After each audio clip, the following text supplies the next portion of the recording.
Don't let the laughter fool you. Raising children is definitely not all fun and games, but Youth First Strengthening Families program can make parenting more enjoyable and more effective. Right now, what I'm really getting out of it is the awareness of some really good approaches to just be able to reinforce positive behaviors and to try to ignore some of the negative behaviors.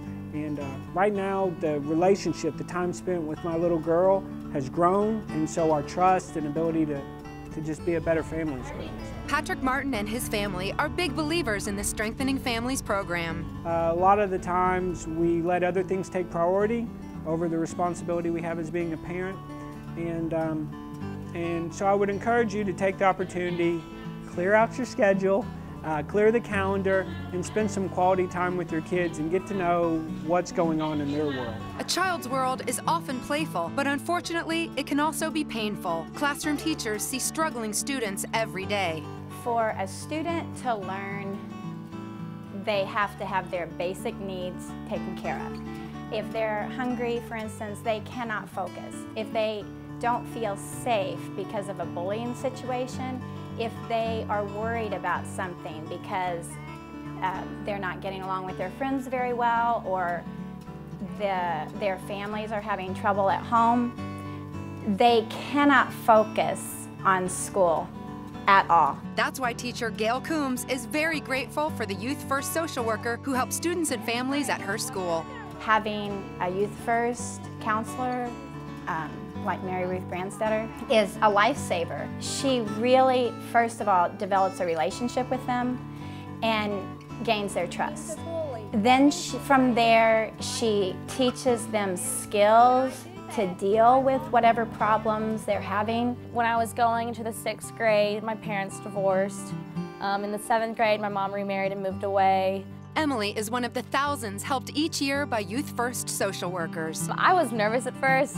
I had a hard time trusting people, and I was like, okay, I'm gonna have to go talk to some random person, tell them all my secrets. But she turned out to be awesome, and I felt really comfortable talking to her, and I learned to take care of my issues in a healthy way instead of just being angry all the time. I've known Emily now for 7 years, and I've seen her grow so much. If I hadn't gone to her, I probably would be so much less mature than I am. I'd probably be a lot more angry. I wouldn't be able to handle things as well as I do today. Emily also benefited from Youth First's In It to Win It program, based on Sean Covey's 7 Habits of Highly Effective Teens. When I was in It to Win It, we learned this thing about the Coke bottle. It's bad to just keep shaking it up until it explodes. So if you talk to someone, you're letting yourself settle, you're finding ways to work things out, you're being more rational instead of jumping to do something that you probably would regret later on. And I talk about that all the time with Emily and other students. It's like, what happened? What are you going to do when life comes at you? And you have to have healthy coping skills and know what you can and can't control. And I was a little bit on the bad side. Didn't really care about school, didn't really care about myself, honestly. Trinity is another teen who has faced lots of hardships. Trinity was from a broken home. There wasn't any stability with his parents. He was into drugs and alcohol. He's seen and had been through things that children shouldn't have to go through, including the drug-related death of his mother. Both Trinity and his aunt are grateful for the help provided by Youth First social worker Sasha Kendall. Mrs. Kendall she's more like a rock for him at school. When he had a tough time, he could go to her, and she was there.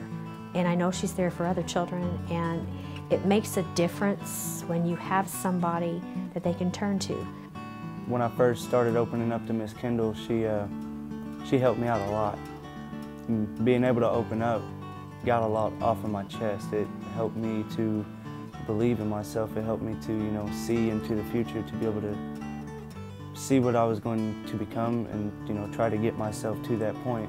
It's been remarkable to see him actually have a smile on his face. Whereas before, you saw like a gray, dismal look, like blank. And he actually has a purpose, and you can see it when he walks, when he talks, when he interacts with people. It makes a difference.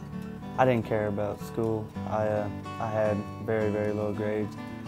The highest grade I probably had was a D, and now I'm on honor roll. I'm very proud of him. I am very proud of him. He's got a big heart. He's a loving kid, young man. Trinity and Emily will graduate from high school this year, and they both have big plans for the future, thanks to Youth First. I want to go to college to be an auto mechanic and hopefully someday be able to open up my own shop. This fall I'm going to Purdue. I'm going to study psychology. After I graduate, I want to come to USI and get my master's in social work, and then hopefully I want to become a Youth First counselor. None of this would be possible without the support of donors like you. First thing I would want to say is thank you, because it's helped me personally a lot. That's probably the best thing you can do in your lifetime, is help someone to have a better life than they would have before. If you're interested in, getting involved with it, I would highly recommend it because you're changing lives.